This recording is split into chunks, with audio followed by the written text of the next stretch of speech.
Nah, sekarang kita masuk ke segmen berikutnya, yaitu melanjutkan dari berdasarkan kata power tersebut. Kita harus memahami bahwa kata-kata itu punya power. The power of words. Nah, ini adalah tips dan trik dalam penulisan komunikasi iklan. Sebelumnya mari kita sedikit menonton kalau kita analogikan sebuah kata yang punya power itu gimana sih?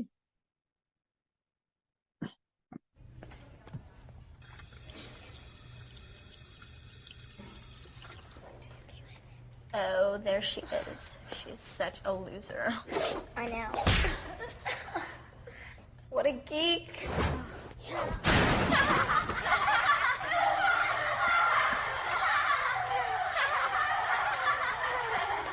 Get lost. Words hurt. Don't be a part of it. Teman-teman semua, kenapa saya ngasih contoh tadi dengan kata-kata yang negatif? Karena kata-kata itulah yang sekarang ini mendominasi di sosial media. Banyak sekali kata-kata negatif. Bahkan ada artis dari Korea yang namanya Suli, dia bunuh diri karena tidak tahan dengan bulian dari orang-orang di Twitter. Jadi satu kata negatif itu bisa membuat sengsara, satu kata positif sebaliknya dapat membuat bahagia. Jadi mari kita kita telah dinobatkan sebagai makhluk yang paling mulia di dunia ini. Bahkan konon kata Ustadz saya tuh ya, manusia itu justru lebih mulia dari malaikat. Nah, pertanyaannya, apakah kita percaya dengan pemahaman tersebut? Kalau kita percaya, maka mari kita membuktikannya dengan tingkah laku sehari-hari. Dan kita bisa mulai dari yang kecil-kecil, yaitu dengan memposting kata-kata positif di sosial media. Agar kita bisa menebar kebahagiaan bagi dunia. Dan kita nonton video lagi. Ini kalau tadi yang positif ya, tadi yang negatif sekarang. Ini saya dapat video ini dari Kang Asep ya. Dan saya bingung, nanti saya ceritain setelah video ini ya. Tolong diperhatiin kata-katanya kalau bisa ya.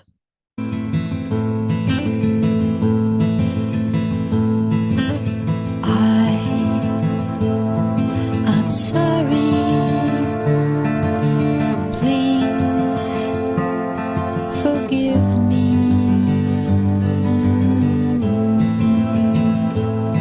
I'm sorry,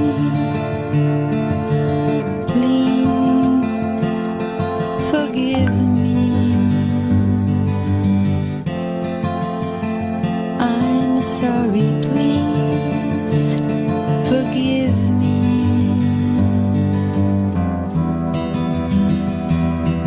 Thank you.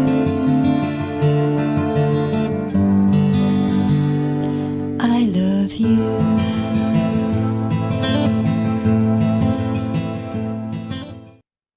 Nah, teman-teman sekalian, Kang Asep tuh sebetulnya tahu kalau saya tuh sukanya lagu-lagu heavy metal, lagu rock, lagu blues gitu. Kok tiba-tiba saya dikirimin lagu yang yang melo-melo begini gitu ya. Tapi karena saya tahu Kang Asep adalah seorang hipnoterapis dan saya tahu pasti ada makna di balik itu, akhirnya saya browsing. Dan ternyata saya menemukan suatu hal yang sangat menarik, yaitu ternyata kalimat yang ada dalam lagu itu adalah mantra-mantra yang diangkat dari ritual-ritual yang dipakai oleh dukun-dukun di Hawaii. Ini adalah 4 rahasia kehidupan untuk mencapai kebahagiaan. Sepele banget kelihatannya. I'm sorry. Please forgive me. Thank you. I love you. Jadi dari sejarah tahun yang lalu ya, dukun-dukun Hawaii itu sudah mengetahui bahwa banyak sekali penyakit-penyakit yang diperoleh gara-gara psikosomatis. Banyak orang yang menyimpan dendam, menyimpan rasa bersalah, menyimpan perasaan-perasaan emosi-emosi negatif yang membuat dia sakit dan tidak bisa memaafkan dirinya. Jadi mantra-mantra inilah yang sebetulnya akan melepaskan energi-energi negatif dari tubuh kita Sehingga mantranya adalah I'm sorry, please forgive me, thank you, I love you. Jadi teman-teman sekalian ya, pemahamannya sekarang sebetulnya harus kita balik. Jadi mantra itu sebetulnya bukanlah magic, tapi melainkan ilmu linguistik. Dulu saya berpikir bahwa ini dukun-dukun ini punya magic ya. Dan dia mengeluarkan mantranya, dia menciptakan mantranya supaya magicnya itu keluar. Setelah saya mendalami ilmu copywriting, ilmu literasi, saya menyadari bahwa pemikiran saya ternyata salah. Ternyata yang ada adalah bukan magic, yang ada adalah kata-kata. Ketika kata-kata itu kita olah, kita susun, kita rangkai, maka ada suatu kombinasi dari kata-kata tersebut yang kita susun menjadi kalimat, sehingga kata-kata itu menjelma menjadi kalimat-kalimat yang mengandung magic. Jadi sekali lagi magic itu tentang linguistik, berasal dari linguistik. Kemampuan kita merangkai kata akan membuat kalimat yang kita rangkai tersebut akan mengandung magic yang mempunyai daya bujuk kepada yang membacanya, sehingga insya Allah mereka akan melakukan sesuatu sesuai yang kita harapkan dari pesan yang kita sampaikan. Oke. Jadi kalimat-kalimat magic itulah ya, yang kita peroleh dari merangkai kata. Akhirnya ternyata membuat pemahaman baru bahwa kalimat-kalimat seperti itulah yang diperlukan dalam menjalankan bisnis. Dan itulah ya sebuah ilmu yang selama ini kita kenal dengan istilah copywriting. Nah, sekali lagi ya, saya akan kasih video lagi karena video ini buat saya bagus banget gitu ya. Memberi kita pemahaman bagaimana pentingnya merangkai kata itu. Jadi hari Jumat nih ya, kita nggak usah bicara yang berat-berat, kita yang ringan-ringan aja.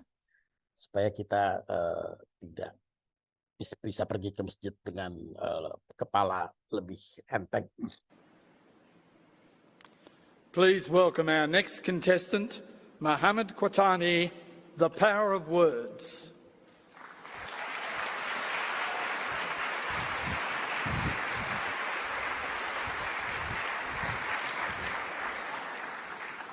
The Power of Words, Mohammed Quatani.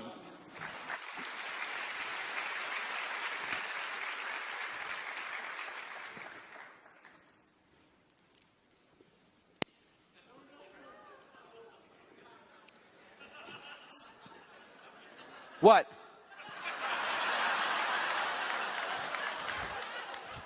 Oh, you all think smoking kills?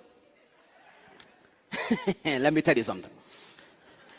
Do you know that the amount of people dying from diabetes are 3 times as many people dying from smoking? Yet if I pulled a Snicker bar, nobody would say anything.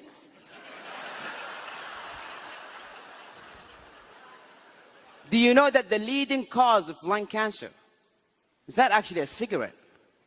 It's your DNA. You could smoke for years and nothing will ever happen to you. This whole war against smoking is just to restrict the farming of tobacco. Mr. Contest Chair, fellow Toastmasters and guests, I use these arguments, even though I just made them up,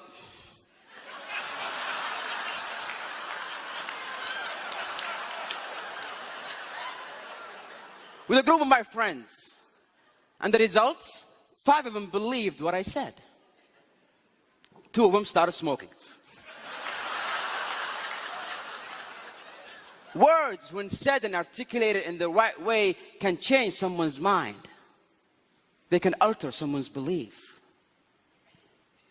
You have the power to bring someone from the slums of life and make a successful person out of them. Or destroy someone's happiness using only your words. Does that seem a bit too good to be true? A simple choice of word can make a difference between someone accepting or denying your message. You can have a very beautiful thing to say, but say it in the wrong words and it's gone. I have a son who's 4, and he had this bad habit of writing on the walls with crayons. And one evening I walked into his room and he's going at it, just writing and drawing and so on, and I said, hey.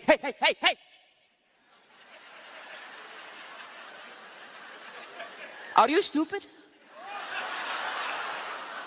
Don't you ever do that again. And guess what happened? He did it again. Nobody likes to be threatened. Nobody likes to be intimidated. His pride would not allow it. He did it again just to spite me. A week later, I walked into his room and again, he's going at it. And this time, he was even looking at me just.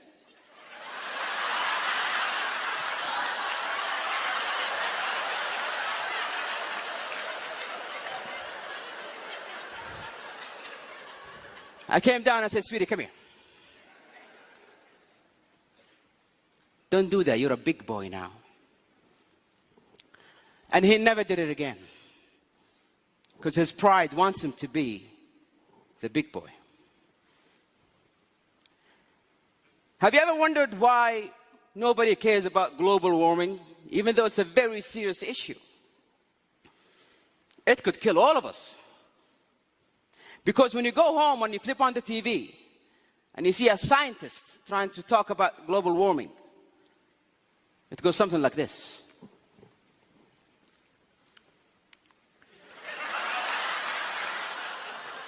Ladies and gentlemen, as you can see from the graphs here, the statistics for 2014, it shows the water level is rising. This table shows that the monodioxide level on the third ozone layer is in a very alarming position.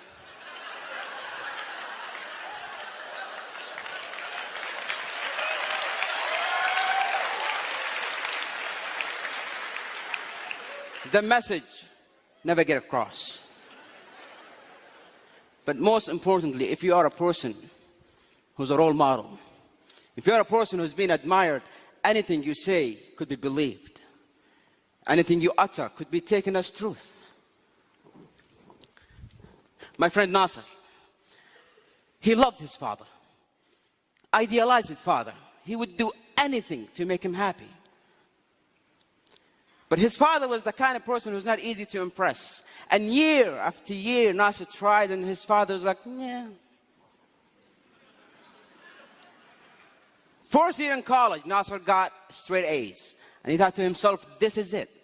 This what will finally make my dad proud. He picked up the phone.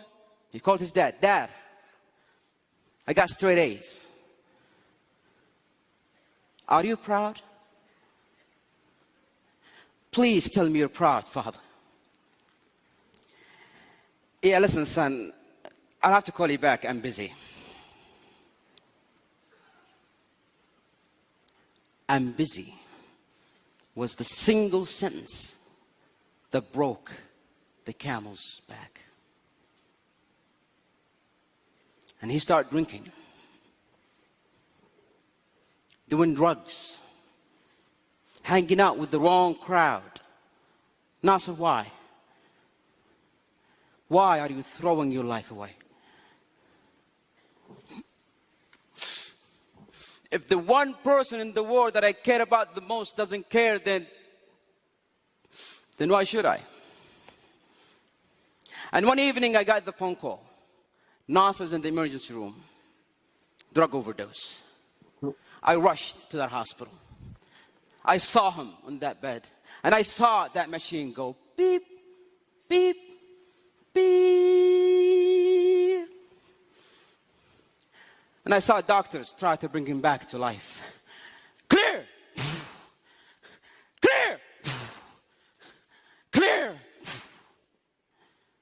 It's clear that a single word could have saved this life. Words have power. Words are power. Words could be your power. You can change a life, inspire a nation, and make this world a beautiful place. Isn't that what we all wanted? Isn't that why we are all in this hall? Your mouth can spit venom, or it can mend a broken soul. Ladies and gentlemen, let that be our goal. Counter, sir.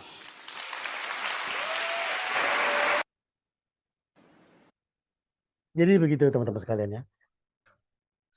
Mulut kita dapat menyebar racun, tapi juga dapat menyembuhkan hati yang luka.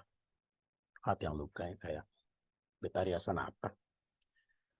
Oke. Jadi copywriting adalah ilmu merangkai kata sehingga sebuah pesan mempunyai power. Mempunyai power tuh maksudnya gimana? Mempunyai power itu bisa maksudnya sangat meyakinkan, mempunyai daya bujuk yang kuat, menjadi lebih inspiratif, menjadi lebih meyakinkan, dan menjadi kaya makna. Persoalannya bagaimana? Jadi, ketika kita sudah mempunyai pesannya, kita sudah tahu nih pesan apa yang ingin disampaikan, dan kita harus memikirkan bagaimana cara menyampaikannya. Nah, di industri marketing atau advertising biasanya kita sebutnya dengan what to say dan how to say. Ini ada cerita dari Kang Asep ya. Kang Asep tuh selain partner saya juga sekaligus guru saya gitu ya. Banyak sekali cerita-cerita inspiratif dari Pak Asep nih. Kang Asep ini cerita suatu hari dia punya anak. Anaknya itu tergila-gila sama game ya. Jadi dia siap hari main game. Istrinya Kang Asep selalu punya kesulitan untuk menyuruh anaknya mandi. Setiap sore jam 5 dia nyamperin anaknya yang sedang main game. Nah, udah jam 5. Mandi dong. Anaknya nyaut. Ntar. Besoknya, nah, jam 5 nih. Mandi ya. Ntar mah, tanggung. Dan peristiwa itu terus berulang sampai istrinya Kang Asep ini putus asa gitu. Dan istrinya Kang Asep menghampiri Kang Asep bilang, "Pak, ini anaknya susah banget disuruh mandi, aku nyerah deh. Kamu deh yang nyuruh dia mandi." Akhirnya Kang Asep mendatangi anaknya dan berkata pada anaknya, "Nah, ini udah jam 5. Kamu mau mandi sekarang apa 5 menit lagi?" Si anak menengok ke arah Kang Asep dan berkata dengan tegas, 5 menit lagi. Dan apa yang terjadi? 5 menit kemudian si anak mematikan gamenya, mengambil handuk dan masuk ke kamar mandi. Kenapa kok bisa begitu? Sementara ibunya setiap hari melakukan yang sama, tapi tidak berhasil. Sementara Kang Asep 1 kali langsung berhasil. Nah, jawabannya adalah Kang Asep sebagai pemberi pesan sangat mengetahui karakter dari target audiensnya. Dia tahu anaknya itu keras kepala. Dia tahu anaknya itu tidak mau disuruh-suruh.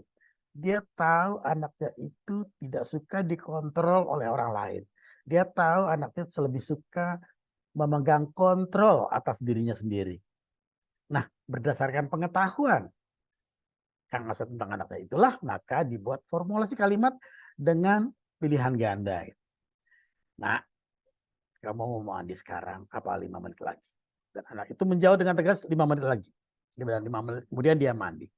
Artinya apa? Artinya misinya Kang Asep berhasil. Karena ketika si anak menjawab 5 menit lagi, dia merasa bahwa dialah yang memilih kapan dia harus mandi. Dia merasa dialah yang memegang kontrol atas dirinya. Sementara buat Kang Asep sendiri, 5 menit itu tidak ada bedanya. Yang penting dia mandi. Mau jam 5 apa jam 5:05 itu tidak berarti apa-apa. Yang penting misinya berhasil. Nah, artinya apa? Artinya Kang Asep sebagai pemberi pesan mempelajari karakter dan segala hal tentang target audience Setelah itu Kang Asep menciptakan ide, ya, menciptakan ide, dan ide itulah yang disebut dengan how to say.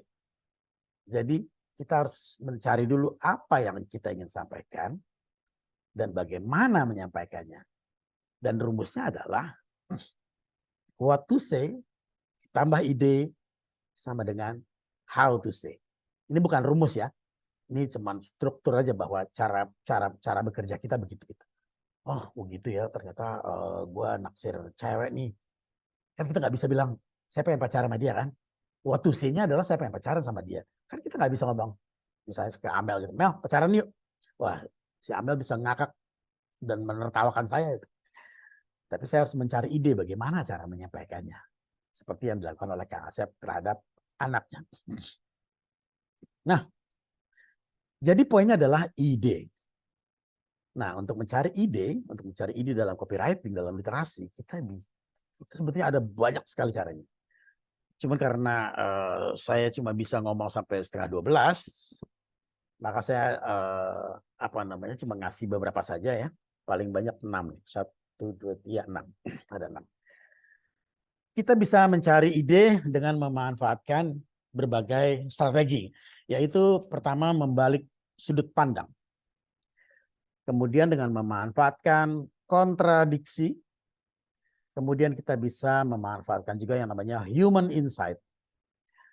Atau kita juga bisa menggunakan anagram. Kita bisa menggunakan membolak-balik pesan atau menghadirkan karakter unik. Sekarang kita akan bahas satu persatu. Yang pertama adalah membalik sudut pandang. Membalik sudut pandang ini sebetulnya sudah sangat sering dilakukan orang ya, tapi seringkali mereka melakukannya secara spontan sehingga tidak terpikirkan bahwa sebetulnya itu strategi yang bagus dalam membuat sebuah komunikasi yang unik ya, karena ketika kita melakukan sebuah komunikasi untuk produk atau untuk beriklan, itu terlalu banyak sudut pandang yang sama yang dipakai oleh para kreator. Sehingga seharusnya kita kalau kita mau karya kita menjadi unik, maka kita harus mencari sudut pandang lain. Jadi walaupun what to say-nya sama, tetapi how to say-nya berbeda dan sehingga karya kita menjadi outstanding. Misalnya saya kasih contoh ada terminologi bahwa cinta itu pengorbanan. Itu adalah hal yang paling basic yang dipahami oleh banyak orang gitu. Bahwa cinta itu pengorbanan. Ketika kita sudah mencintai seseorang, maka kita akan mengorbankan kalau perlu nyawa kita pun akan kita korbankan untuk pasangan kita. Nah, tiba-tiba sekitar tahun 80-an itu di komunitas saya tiba-tiba muncul suatu sudut pandang yang lain gitu, bahwa cinta itu sama sekali bukan pengorbanan. Kenapa begitu? Argumentasinya adalah cinta itu bukan pengorbanan. Karena kalau kita mencintai orang, kita tujuannya cuma satu. Kita ingin membahagiakan orang itu. Nah, karena kita ingin membahagiakan orang itu, maka kita akan melakukannya secara rela. Kita akan melakukannya dengan ikhlas. Kita akan melakukannya dengan bahagia. Jadi, ketika sesuatu dilakukan dengan ikhlas, dengan rela, maka itu bukanlah pengorbanan. Sehingga terjadilah perdebatan. Apakah cinta itu pengorbanan atau cinta itu bukan pengorbanan? Buat saya tidak perlu diperdebatkan sebetulnya. Biarkan dua topik itu hidup berdampingan bersama-sama. Dan kita anggap aja sebagai sumber ide ketika kita ingin berkarya gitu. Kita mau pakai sudut pandang yang mana gitu. Yang kedua adalah ini sebelumnya saya minta maaf ya, tapi ini adalah cerita true story ya. True story yang sangat menarik untuk saya ceritakan. Mudah-mudahan tidak ada yang tersinggung. Jadi suatu hari saya lagi ngopi bareng sama teman-teman saya, para orang advertising juga. Kita lagi ngopi malam hari. Dan waktu itu kita berlima ya, 3 orang copywriter dan 2 orang tuh art director. Dalam percakapan itu biasalah ya, namanya kita teman baik, santai-santai, kita ngasih pantun-pantun kayak Amel tadi, terus kita juga saling ngasih teka-teki, pokoknya suasananya sangat menyenangkan. Nah tiba-tiba ada salah satu copywriter, dia bilang gini, saya punya teka-teki nih, Gimana teka-tekinya? Teka-tekinya begini. Kita berlima nih, dan semua orang-orang lainnya, bisa melihat sesuatu. Menteri juga bisa melihatnya, tapi tidak sesering kita. Kalau raja atau presiden, itu juga bisa melihatnya, tapi langka. Belum tentu sebulan sekali dia bisa melihatnya. Tapi Tuhan tidak bisa melihatnya. Apakah sesuatu itu? Waduh, teman-teman saya langsung, lo nggak boleh lo itu nggak boleh begitu lo itu nggak boleh lo merendahkan Tuhan tuh, dia kan ya, Tuhan kita, pencipta kita, dia pasti nggak mungkin ada sesuatu yang nggak bisa dia lihat. Sementara kita bisa lihat, waduh, lo ini penistaan agama, nggak boleh begitu. Atau ada lagi teman saya bilang, ini pasti teka-teki yang hanya bisa dijawab, ini teka-teki konyol yang hanya bisa dijawab oleh pembuatnya. Si copywriter itu bilang, enggak, ini teka-teki serius. Apa dong? Kita bisa ngelihatnya. Menteri bisa ngelihatnya, tapi tidak sesering kita. Raja atau presiden bisa ngelihatnya, tapi langka. Tuhan nggak bisa ngelihatnya. Ini mustahil. Serius, ini mustahil. Nggak mustahil, kata teman saya ini. Bagaimana mungkin? Tuhan itu esa, Tuhan itu satu. Debat yang lain lagi. Dan si teman saya langsung bilang, itulah jawabannya. Apa jawabannya? Jawabannya adalah sesamanya. Jadi kita sebagai manusia, kita bisa melihat sesamanya. Kapanpun kita bisa mau lihat, kita kelihatan. Kita bisa lihat istri kita, anak kita, teman kita di kantor, kita bisa lihat. Kapanpun, tiap detik kita bisa lihat. Tapi menteri bisa lihat, tapi nggak sesering kita gitu. Karena nggak sesering kita kan, jarang, nggak setiap hari ada pertemuan antar menteri. Raja atau presiden nggak bisa ngelihatnya, karena pertemuan antara presiden juga belum tentu sebulan sekali kan. Tapi Tuhan tidak bisa ngelihatnya. Kenapa? Karena Tuhan itu esa. Tuhan itu satu. Jadi Tuhan tidak bisa melihat sesamanya. Nah, teman-teman sekalian ya, sekali lagi saya minta maaf kalau ada yang tersinggung. Tapi poinnya adalah bagaimana kemampuan merangkai kata itu sangat luar biasa. Bahkan sesuatu yang mustahil pun bisa kita cari celahnya, seakan-akan ada kelebihan manusia dari Tuhan. Ya, kelebihannya dalam tanda kutip ya. Tanda kutip. Nah, itu caranya bagaimana cara membalik sudut pandang kita. Gitu. Bahwa kalau seandainya kita punya satu produk dan kita merasa, aduh kayaknya produk kita nggak berhasil nih. Karena apa? Kompetitornya terlalu banyak. Kita nggak punya kelebihan apa-apa dibanding mereka.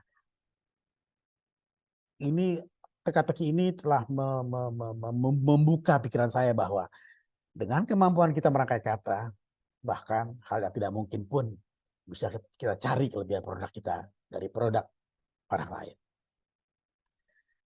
Kemudian, seandainya kita disuruh bikin video tentang Selamat Hari Ibu. Nah, kalau kita bikin ya, pasti di kepala kita yang muncul adalah bagaimana kita menampilkan tokoh ibu.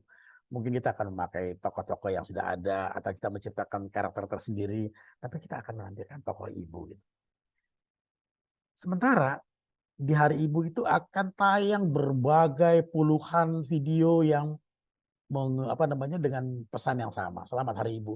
Bagaimana cara kita membuat video sehingga video kita itu outstanding?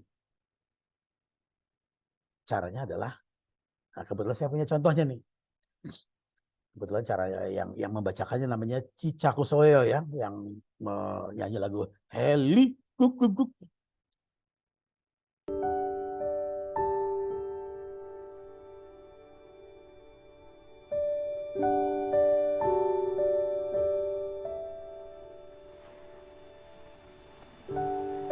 Anakku, memang Bapak tidak mengandungmu, tapi darahnya mengalir di darahmu. Darinya kau diwarisi kedermawanan, kerendahan hati, dan namanya. Memang Bapak tidak melahirkanmu, tapi suaranya lah yang pertama mengantarkanmu pada tauhid ketika kau lahir. Dialah yang senandungkan azan ke telingamu saat engkau lahir di bumi. Memang Bapak tidak menyusuimu, tapi dari keringatnya lah setiap suapan menjadi air susumu. Nak, Bapak memang tidak menjagamu setiap saat. Tapi, tahukah engkau, dalam doanya tidak pernah terlupa namamu disebut. Tangisan Bapak mungkin tidak pernah kau dengar, karena dia ingin terlihat kuat, agar kau tidak ragu untuk berlindung di lengan dan dadanya ketika merasa tidak aman. Pelukan bapakmu mungkin tidak sehangat dan seerat bunda. Karena kecintaannya, dia takut tidak sanggup melepasmu. Dia ingin kau mandiri, agar ketika kami tiada, kau sanggup menghadapi semua sendiri.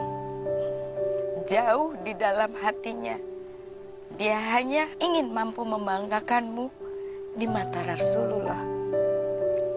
Menjadi penolong di padang mahsyar, menjadi hijab dari api neraka. Bunda hanya ingin kau tahu, nak, cinta Bapak kepadamu sama besarnya dengan cinta Bunda. Anakku, jadi di dirinya juga terdapat surga bagimu. Maka hormati dan sayangi bapakmu.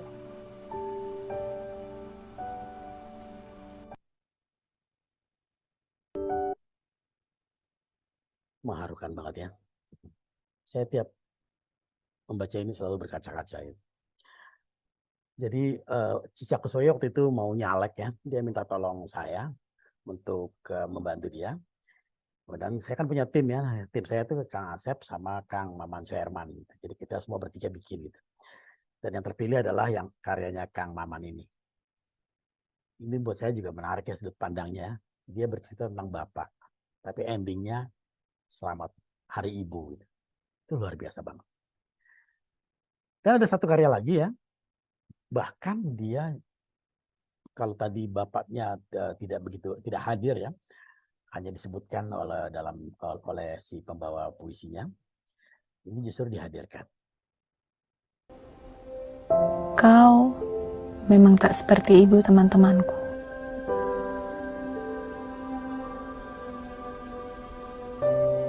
Nggak bisa masak enak, nggak bisa dandanin aku, ngepang rambutku aja nggak bisa. Apa saja sering berantakan. Tapi tanpamu aku tak bisa hidup. Sejak ibu meninggal, kau yang menggantikan ibu. Kau menjadi ibu yang gampang panik. Dokter, tolong! Dokter! Tak tahu malu, suka boros.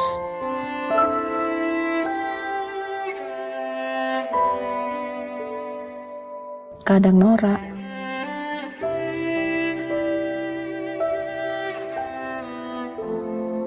Ya Allah, lindungilah anakku. Bimbinglah aku dalam membesarkannya, ya Allah. Dan cengeng. Kau memang banyak kekurangan. Tapi sayangmu tak pernah berkurang sedikit pun.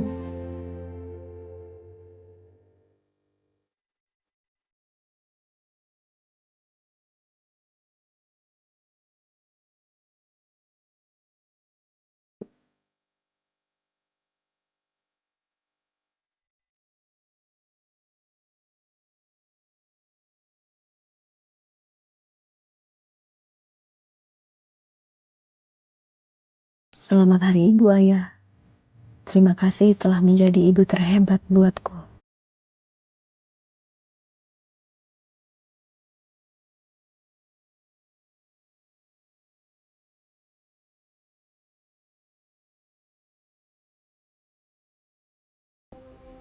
Jadi itu apa namanya?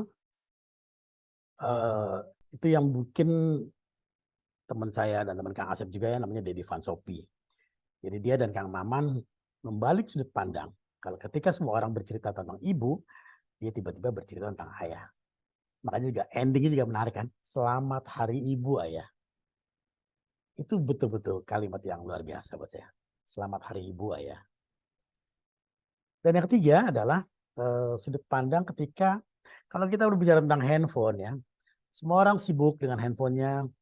Semua orang berlomba-lomba untuk mencari handphone yang paling canggih, yang fiturnya banyak, yang bisa apa namanya, yang teknologinya semakin paling terdepan gitu ya. Sementara handphone itu begitu apa namanya, memang memudahkan manusia, tapi membunuh rasa kemanusiaan. Banyak sekali orang ngomong kan begitu ya, handphone mendekatkan yang jauh, tapi menjauhkan yang dekat. Dan ketika ada seseorang membalik sudut pandang itu,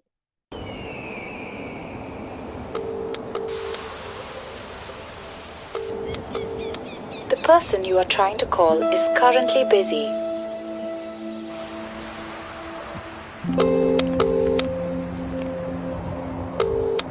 The person you are trying to call is currently busy. Busy in a world that needs no buffering.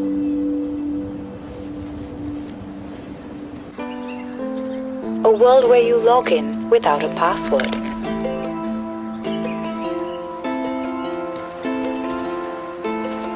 Where you are guided by your heart, not an app.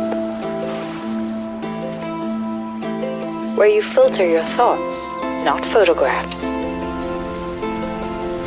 It's a wonderful world. Maybe you should visit it sometime.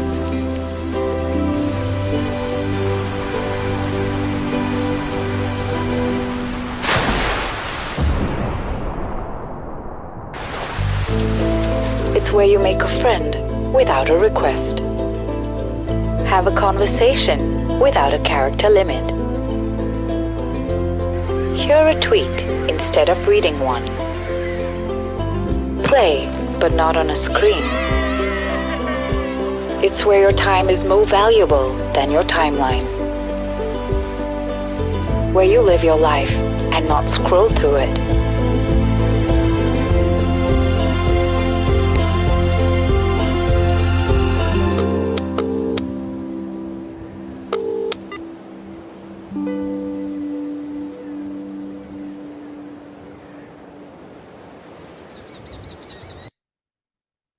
bagus ya kata-katanya ya. Buat yang miss kata-katanya, saya ketik ulang di sini. The person you're trying to call is currently busy. Busy in the world that need no buffering. Jadi dia menggunakan istilah-istilah yang ada di handphone ya, yang ada di digital. Busy in the world that need no buffering. A world where you log in without a password. Where you are guided by your heart, not an application. Where you filter your thoughts, not photograph. It's a wonderful world. Maybe you should visit it sometimes. It's the way you make a friend without request. Kalau kita masuk ke mana-mana kan harus di request dulu ya. Have a conversation without a character limit. Seperti di Twitter ya, atau di X sekarang namanya. Have a conversation without a character limit. Hear the tweet instead of tweeting one. Play, but not on the screen. It's where your time is more valuable than your timeline. Where you live your life and not scroll to it.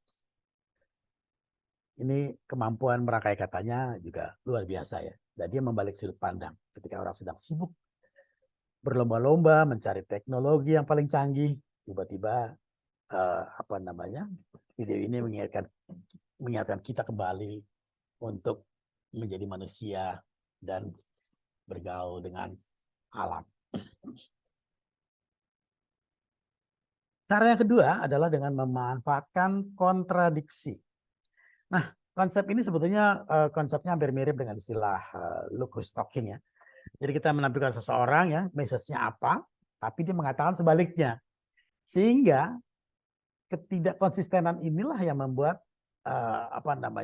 konsumen atau target audience terganggu gitu. Kok ngomongnya beda sih? Nah, akhirnya karena dia sudah teralihkan sudah terebut perhatiannya, dia menjadi menyimak pesan kita dan menangkap intinya. Oh, maksudnya begitu ternyata. Contohnya adalah sebagai berikut.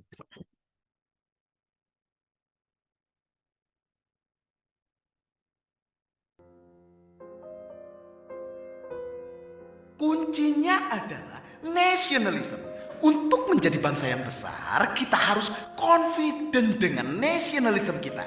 Nah, untuk mengachieve semua itu, klaim nationalism harus di-follow upi dengan attitude yang represent our personality kita. So, jangan sok luar negeri minded lah. Orang lain akan menjudge kita dari what we do, how we behave, dan last but not least, dari the way we talk. Correct me if I'm wrong. Gunakanlah bahasa Indonesia secara baik dan benar, karena bangsa yang besar adalah bangsa yang menghargai bahasanya sendiri. Loh, saya kan berhak bicara begini. Yang penting kan saya tidak melanggar hak asasi manusia Inggrisnya, Pak, lali aku. Saya kan tidak melanggar human right.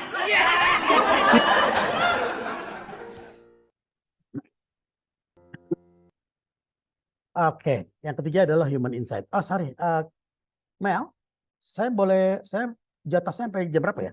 Dikurangin tanya jawab. Oke, boleh sampai jam 10.45 juga nggak apa-apa. Kalau memang ada masih banyak materi. 10. Oh, banyak. Soalnya saya udah terlanjur bikin sepanjang Kang Asep gitu. Saya karena nggak tahu. Ya, tapi nggak apa-apa. Menarik. Nggak apa-apa. Nanti tetap saya kasih utuh. Walaupun saya yang bisa saya present sesuai dengan waktu yang disediakan. It's okay, Mel. Ya. Oke, thank you.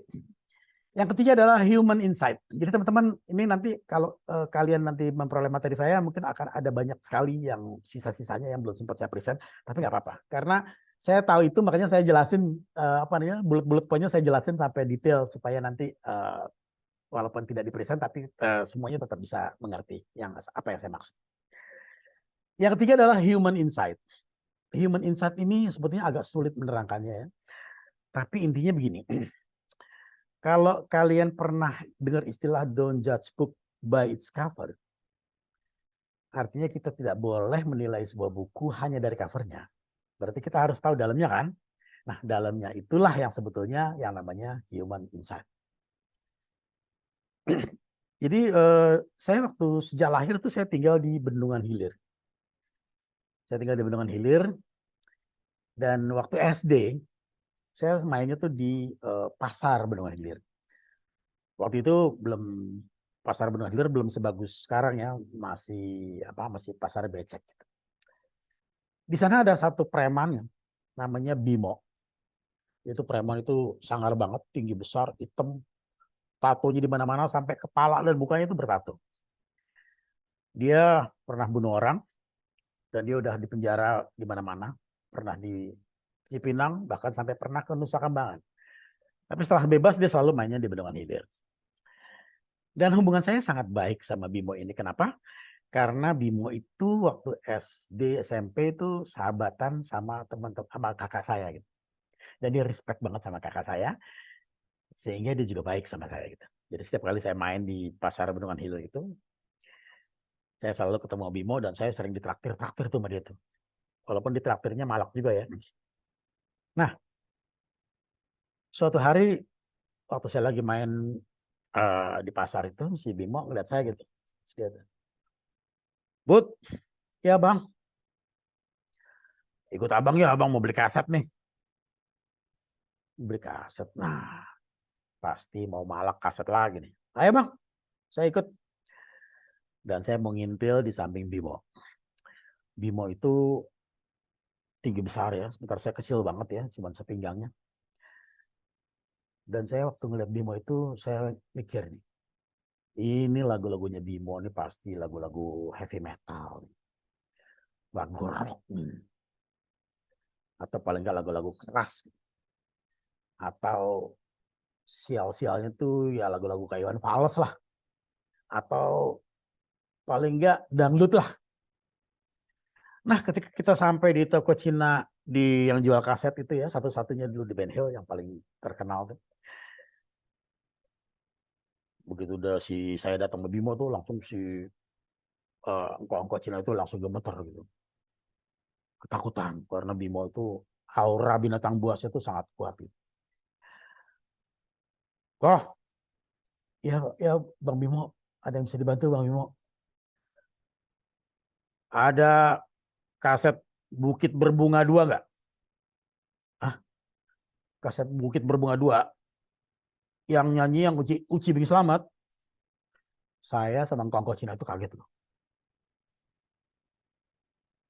Karena lagunya Bukit Berbunga itu lagu yang sangat menye-menye gitu. Lagu-lagunya bucin gitu. Hari saya nanya Bimo, Bim, saya manggilnya Abang. Bang, Abang beli kaset itu buat siapa Bang? Ya buat saya dong, buat Abang, habis buat siapa lagi? Tapi Abang suka kan lagu-lagu heavy metal, lagu rock itu. Wah, tertawanya menggelegar, menakutkan. Sehingga orang-orang yang ada di sekitar situ pun langsung pergi. Saking aura binatang buasnya begitu tinggi. Abang nggak suka lagu-lagu kayak gitu, Bud. Aduh, nyakit-nyakitin kuping aja. Dan akhirnya si Engkau itu ngasih kaset Bukit Berbunga 2. Saya nggak tahu lagunya Bukit Berbunga 2 seperti apa ya, tapi Bukit Berbunga 1 saya tahu. Lagunya begini. Di bukit indah berbunga, kau mengajak aku ke sana. Itu lagunya tuh mendesah-desah. Lagunya romantis. Lagunya bucin-bucin banget lah. Nggak masuk di otak saya gitu. Masa sih preman suka lagu ini? Dan pertanyaan saya itu akhirnya tenggelam. Dan mengendap sampai berbelas-belas tahun lamanya. Sampai akhirnya saya masuk ke industri advertising. Dan saya waktu ikut training, trainer saya yang bule-bule itu, bos-bos saya itu, menceritakan bahwa itulah yang disebut dengan human insight. Jadi kamu nggak boleh menilai seseorang dari pakaiannya aja, atau tinggi besarnya aja, dari tatonya apa ya. Tapi kita nggak pernah tahu di dalamnya seperti apa. Dan itu yang harus perlu kita ketahui. Insight. Sama seperti Kang Asep ke anaknya tadi. Kang Asep tahu insight-nya adalah dia tidak mau dikontrol oleh orang lain. Dia ingin memegang kontrol atas dirinya. Jadi sebegitu jauh lah. Sebegitu jauh pentingnya kita harus mengetahui target audience supaya kita bisa mencari ide, supaya kita bisa merangkai kata yang tepat, sehingga kata-kata itu bisa mengandung magic untuk mempengaruhi orang lain untuk membeli produk yang kita tawarkan. Nah, di situ saya mengetahui, oh ternyata begitu. Human insight. Jadi don't judge book by its cover. Kita harus mengetahui dalamnya. Kasus kedua, suatu hari saya diundang oleh Matahari Department Store ya. Dia klien saya gitu. Di telepon saya dia bilang gini, Bud, sorry nih mendadak nih. Ntar jam 4 sore lo bisa datang nggak ke Matahari? Ngapain lo kan nggak ada jadwal kita. Ini kita kan udah mengundang lembaga riset. Dia udah meriset seluruh toko Matahari di Indonesia dan dia mau presentasi hasilnya. Dan gue pengen ada dari agensi, dari biro iklannya, ya ikut denger lah supaya lo tahu insight-insight dari pelanggan kita, pelanggan Matahari. Oke. Nah, saya datang. Sampai di sana, si lembaga riset itu ternyata seorang presenter yang hebat. Karena saya jadi betah dengerin itu. Dia menceritakan risetnya tuh dengan gaya storytelling. Tidak dengan angka-angka, tidak dengan bullet point, tapi dia bercerita begini. Bapak-bapak Ibu sekalian, ada seorang pelanggan Matahari datang dengan mobil Alphard-nya. Setelah dia parkir di sana, dia masuk ke Matahari Department Store. Di sana dia melihat 5 sales girls sedang ngobrol satu sama lain. Akhirnya dia heran nih, kok saya nggak disamperin nih, untuk nggak ada yang melayani saya nih. Akhirnya dia lihat-lihat dulu. Dia berharap ini kalau sales girl ini kalau ngelihat saya lagi ngelihat barang pasti dia akan nyamperin saya untuk membantu saya. Tapi ternyata tidak. Akhirnya si pelanggan itu bilang, Mbak, ya Pak, sini. Iya kamu semua, sini. Panggil manajer kamu. Iya ada yang bisa saya bantu Pak. Saya nggak butuh bantuan Mbak ya. Saya butuh manajer di sini sekarang. Dengan tergopoh-gopoh, si sales girl akhirnya memanggil manajernya. Kemudian manajernya datang dan bertemu. Ada yang bisa saya bantu Pak? Dengar ya. Saya udah 10 menit ngeliat produk di sini dan sales girl kalian, sales girl kamu nih, 5 orang saya lihat tidak ada satupun yang nyamperin saya. Padahal mereka sudah lihat saya di situ. Kamu seperti mau bisnis apa enggak sih? Kalau mereka tidak melayani saya, apa bedanya mereka dengan manekin-manekin yang ada di sini? Gak ada bedanya. Boy, dia marah sekali gitu. Kenapa dia marah? Karena dia merasa pelanggan itu adalah raja. Harus dia layani. Oke. Kemudian si legaris itu ngomong lagi. Oke, saya masuk ke cerita kedua ya. Tidak lama kemudian datanglah seorang bapak-bapak yang juga masuk ke Matahari. Begitu sampai di Matahari, sales girl itu nyamperin dia. Selamat siang di Matahari, ada yang bisa saya dibantu? Oh enggak perlu dibantu, saya cuma mau lihat aja. Terus dia pergi ke toko lain, belum sempat dimasuk ke sebuah toko, sales girl dia nyamperin lagi. Selamat pagi Bapak, ada yang bisa dibantu Pak? Enggak saya boleh lihat aja. Lalu dia takut kan, dia pergi lagi. Lalu dia pergi ke toko sepatu, disamperin lagi. Selamat pagi, ada yang bisa dibantu? Mbak, tolong jangan meneror saya ya. Saya kemarin cuma mau lihat-lihat. Kenapa saya harus diawasi terus? Saya bukan maling. Saya memang bukan orang kaya. Tapi saya tidak pernah diajarkan mencuri oleh orang tua saya. Tolong saya. Biarkan saya sendiri. Itu lembaga riset yang luar biasa buat saya. Akhirnya dia mengambil, dia memberi kesimpulan bahwa si tamu pertama adalah orang yang dari golongan A dan A+. Sementara tamu kedua adalah golongan dari C dan D. Karena Matahari Departemen Store itu range konsumennya terlalu luas memang. Dari A+ sampai D, sampai E. Nah, ternyata temuannya adalah yang A ngamuk ketika tidak dilayani. Sementara si yang C dan D marah ketika dilayani. Mereka merasa dicurigai akan mencuri barang-barang di situ. Nah, temuan-temuan seperti inilah yang sangat penting yang akan membuat kita berkomunikasi gitu. Kita harus mengenali konsumen kita gitu. Karena kalau kita tidak mengenali dengan baik ya kita fokus pada orang yang A, maka yang C, D ini akan kabur gitu. Mereka takut, mereka keteror bahwa mereka tuh ditanya terus, dicurigai sebagai maling. Nah, itulah makanya terus masukan-masukan dari lembaga riset itu dikasih ke Matahari, dan oleh Matahari dikasih lagi ke saya, dan saya bawa ke kantor dan saya olah bagaimana kita melakukan treatment supaya golongan yang A dan baik sampai A, B, C, D, E semuanya merasa nyaman. Dan itulah tugas kita yang tidak mudah tapi sangat menantang, dan buat saya sesuatu yang menantang itu selalu menarik gitu ya. Saya punya pemahaman bahwa sering-seringlah melakukan hal yang baru. Karena apa? Karena menjadi bodoh kembali itu ternyata menyenangkan. Yang ketiga adalah survei kenapa orang suka fitness. Ini juga sebetulnya sebuah hal yang sangat sepele ya, tapi saya betul-betul mind opener gitu buat saya. Jadi di Amerika pernah ada survei. Kenapa dia disewa oleh fitness center yang baru buka. Nah, karena terlalu banyak saingan, dia menyewa lembaga survei untuk mencari konsumen yang tepat. Dia akan mencari peluang di mana lagi nih, pasar yang bisa kita grab deh, yang mana gitu. Ya, ada salah satu surveinya yang cukup menarik. Dicari responden ya, ditemukan 100 responden. 100 responden itu semuanya cowok. Dan harus minimal orang yang gila fitness, minimal 1 kali seminggu mereka pergi ke fitness.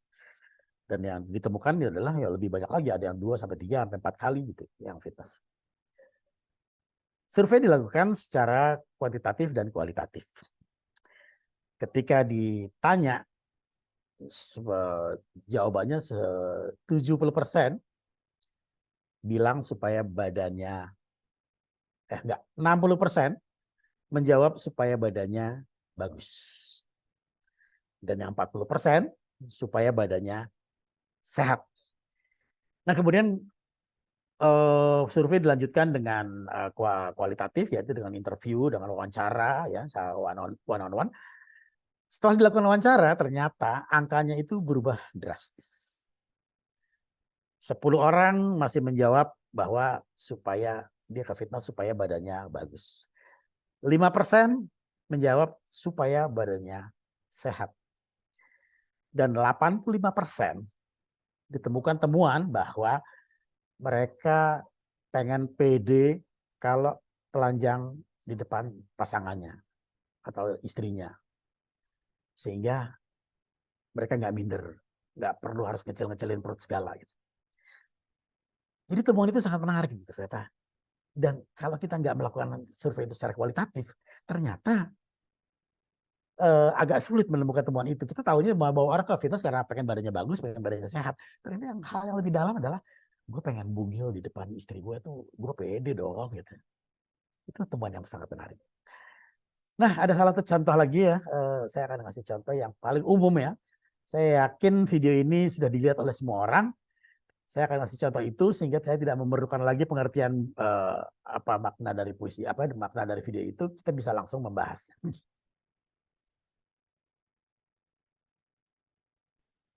Oke, teman-teman sekalian ya. Kalau kita ngelihat video ini ya, banyak orang yang kalau saya tanya gitu, bagus nggak? Bagus. Kenapa bagus? Ya karena begini nih, karena ternyata tulisannya si cewek itu lebih bagus, lebih mengundang, lebih membuat mengetuk hati semua orang sehingga mereka jadi berderma gitu. Iya, tapi kenapa? Kenapa? Apa yang bikin kata-kata itu jadi bagus itu? Nah, kalau kita perhatikan kan ya, what to say-nya adalah I am blind. Please help. Saya buta. Tolong saya dong. Nah, si pengemis buta ini hanya menulis desainnya what to say-nya doang. I'm blind, please help. What to say-nya adalah, ya gue buta. Orang-orang yang membaca pesan itu tidak tersentuh. Kenapa tidak tersentuh? Karena mereka akan berpikir, oke, lo buta. Terus kenapa? Apa hubungannya sama gue? Itu urusan lo ya, lo buta gitu ya. Nasib lo, bukan nasib gue gitu. I'm blind, please help. Nah, ketika si copywriter perempuan itu lewat, dia sebelumnya memahami, dia punya pemahaman ya, bukan hanya dia tapi semua orang punya pemahaman bahwa di negara-negara barat yang namanya musim dingin itu sangat menyiksa. Makanya orang-orang bule itu ya jadi norak gitu ketika musim dingin berlalu gitu ya, ada matahari muncul, itu mereka senangnya minta ampun gitu. Saking indahnya buat mereka itu ada terminologi sendiri. Ketika matahari bersinar, mereka bilangnya it's a beautiful day. Sementara kalau kita kan anjir panas banget nih, sumuk nih.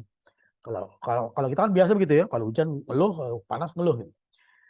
Nah, di negara-negara barat itu ya, ketika matahari terbit, itu orang-orang pada keluar.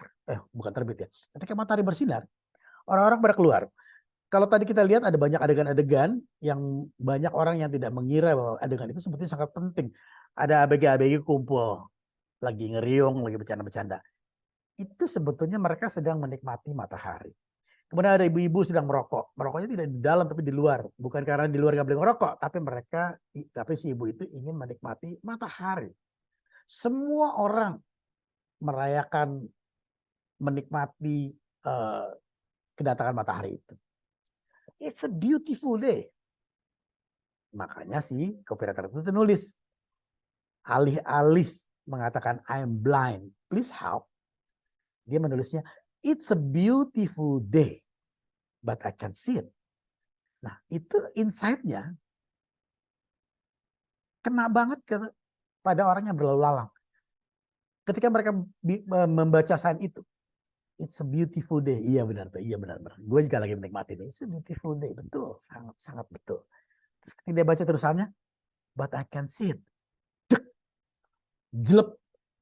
Nah, itulah kalimat yang tiba-tiba menjadi unsur magic yang membuat orang menjadi berempati terhadap si pengemis buta itu, dan mereka akhirnya ngasih derma yang banyak. Itu what to say-nya tidak bekerja, tapi ketika dapat ide dimasukin ke what to say menjadi how to say, kalimat yang kelihatannya sederhana tapi sebetulnya mengandung magic dan mempunyai daya bujuk yang luar biasa, menyentuh insight dari semua orang yang membacanya. Jadi itulah yang disebut dengan human insight. Kalau kita berkomunikasi dengan target audience dan kita bisa menyentuh insight-nya, biasanya orang itu akan langsung tertarik. Insya Allah. Yang tadi human insight ya. Sekarang anagram. Anagram juga adalah sumber ide bagi para copywriter. Copywriter yang bagus ya, copywriter yang bagus, yang rajin, itu biasanya mereka suka bercengkerama dengan kata gitu. Mereka suka mempermainkan kata-kata, suka membolak-balik huruf. Itu buat mereka tuh sangat menyenangkan. Itulah yang kenapa mereka suka bermain anagram. Anagram itu adalah membolak-balik huruf dalam sebuah kata sehingga membentuk kata lainnya gitu. Misalnya Anda kalau kita oprek-oprek tiap hurufnya akan bisa menjadi nada. Kalau kita bolak-balik lagi, kita bisa nyari kata lain lagi, misalnya dana. Marah, ini kata yang paling sering ditemukan oleh banyak orang. Marah kita robah kata-katanya, susunan hurufnya akan menjadi ramah. Berantem, kalau kita pindah-pindahin, kita permainkan hurufnya, kita ulik-ulik, akan menjadi berteman. Ini menarik kan jadinya. Kalau Anda menada, oke lah, jauh lah ya, nggak apa-apa ya, jauh. Tapi kalau marah dan ramah, itu kan kebalikannya tuh. Seperti kita jadi punya peluang untuk bikin kalimat yang menarik. Berantem dan berteman, ini juga dua kata yang bertentangan, sehingga kita juga seharusnya kalau kita melihat kedua kata itu pasti menginspirasi kita untuk untuk membuat formulasi kalimat yang menarik. Atau kata stalker juga kita bisa ulik-ulik menjadi kata stroke, korset, atau sektor. Kasur bisa kita kalau ini bercanda zaman SD nih ya, dari zaman dulu nih ya. Kasur bisa kita ulik-ulik, kita pertukarkan huruf-hurufnya menjadi sukar, merusak, kuras, rakus, rasuk, dan mungkin masih ada kata lainnya bisa kita cari-cari. Oke. Cara nyari idenya begini. Misalnya dulu di kantor saya pernah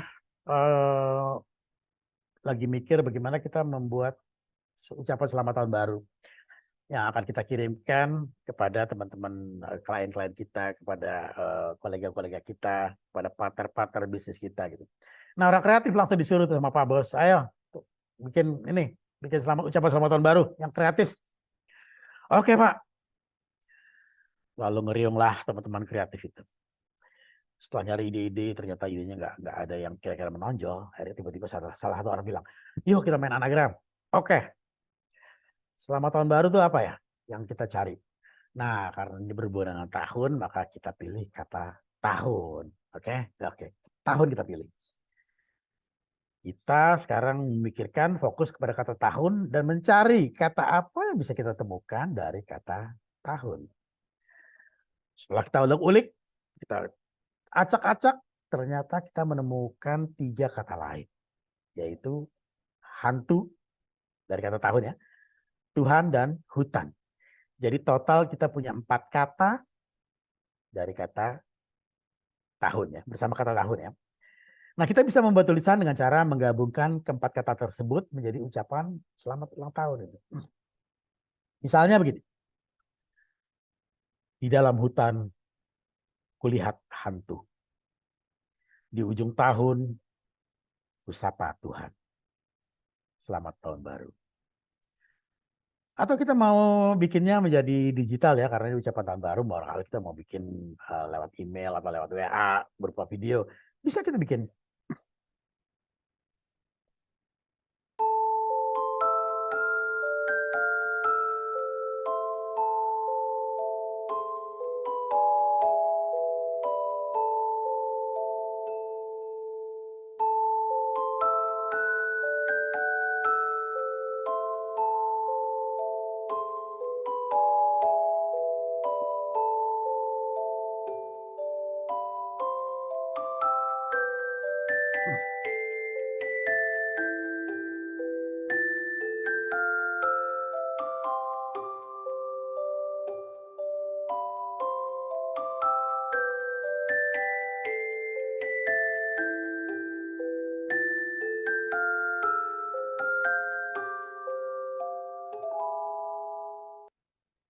Oke, ini videonya sederhana ya, karena saya bikin khusus buat momen ini aja.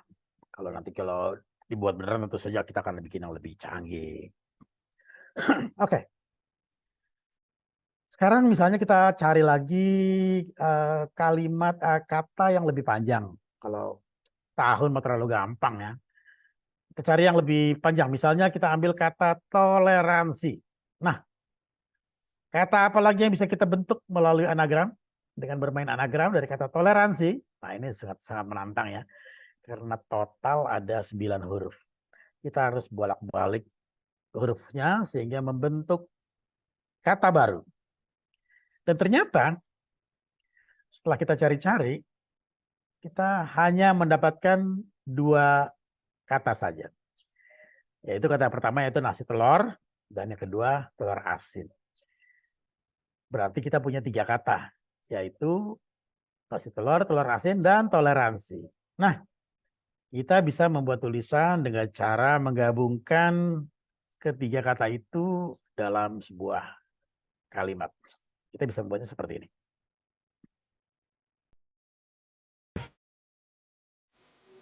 Ada yang suka nasi telur.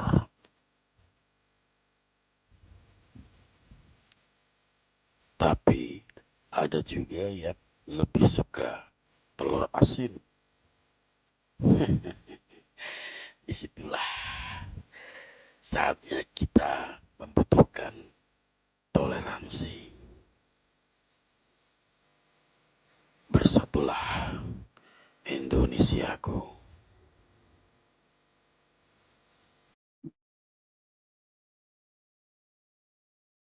Ini bisa kita ini ya, kalau kita posting di sosial media nih, kita bisa momentumnya sangat tepat ya, lagi pilpres, gitu, butuh toleransi supaya tidak terjadi kerusuhan.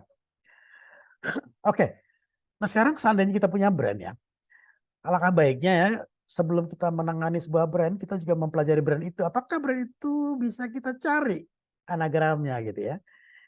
Nah, seandainya brand tersebut berpotensi untuk kita cari anagramnya, maka bisa jadi kita akan mencari ide dari situ gitu ya.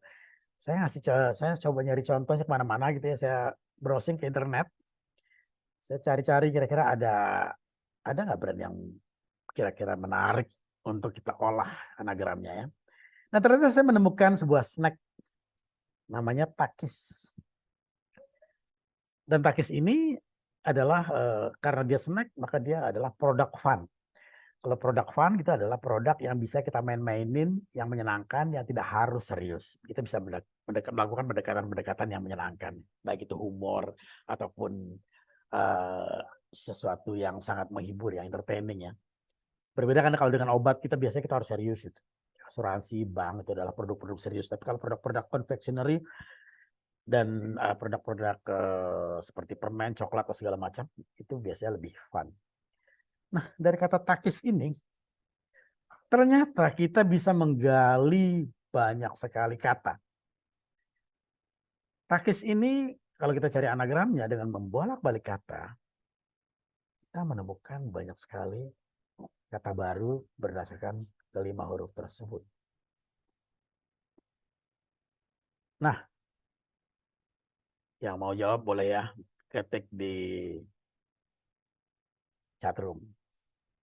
Dari takis itu kita bisa menemukan minimal ada 7 kata.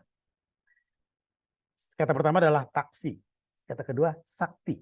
Kata ketiga sakit. Kata keempat kista. Kata kelima tasik. Kata keenam sikap. Kata ketujuh kasti. Nah, bagaimana cara kita membuat tulisan dengan cara menggabungkan mereka? Ya, kita bisa bikin seperti ini. Takis.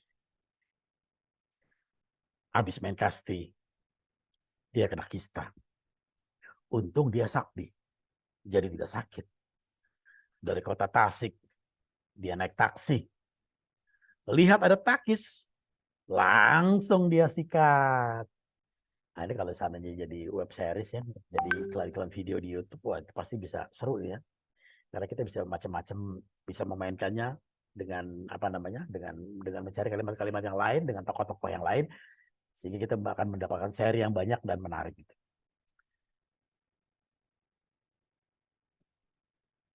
Jadi teman-teman sekalian, sekali lagi kalau kita ingin mengiklankan sebuah brand, coba dipikirkan dulu kemungkinannya apakah ada peluang untuk melakukan pendekatan anagram pada brand tersebut.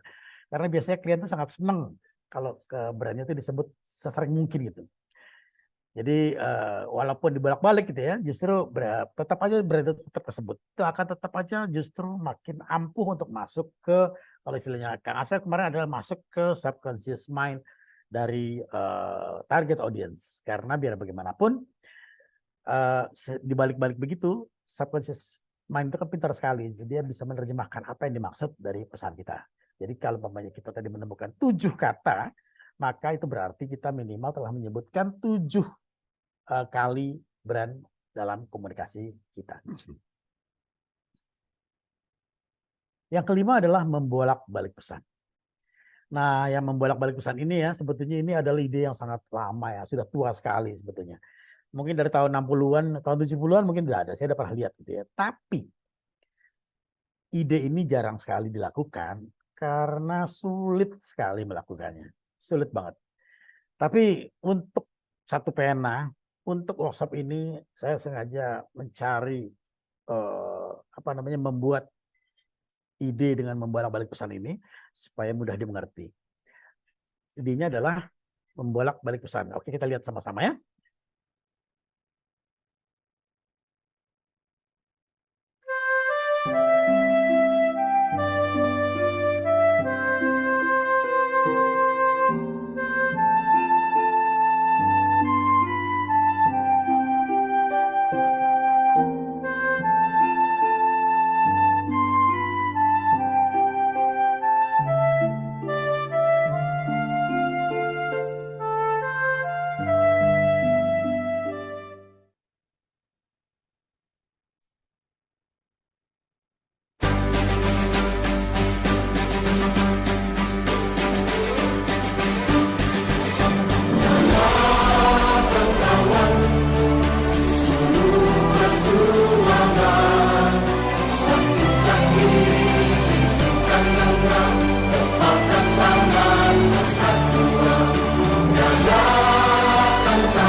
Oke, tadi adalah contoh dari membolak-balik pesan.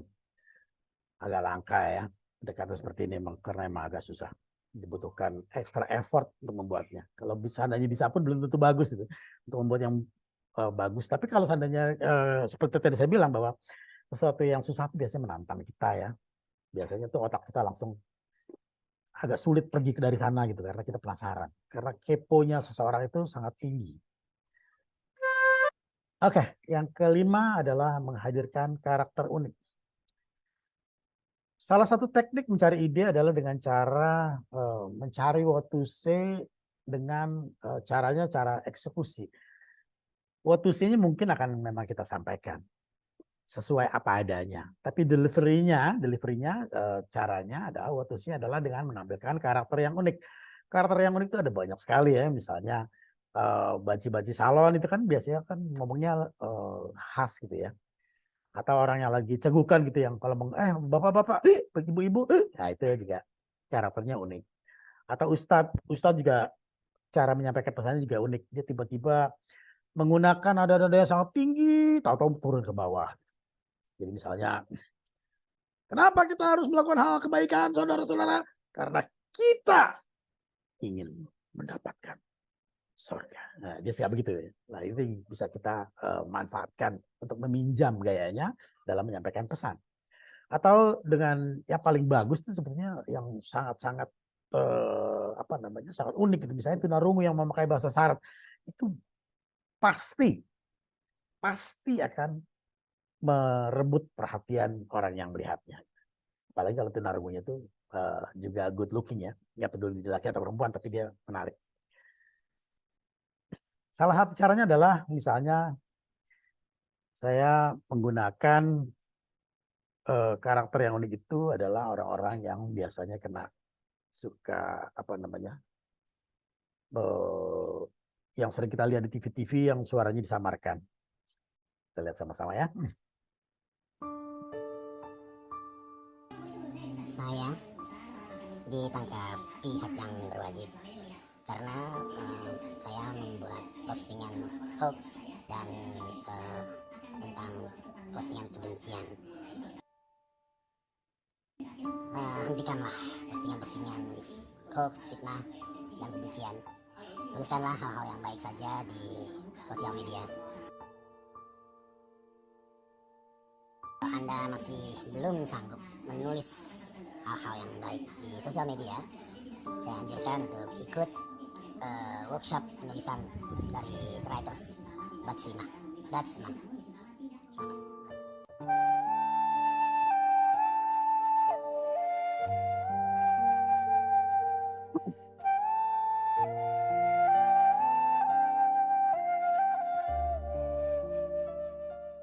Ya, kira-kira begitu teman-teman semua ya.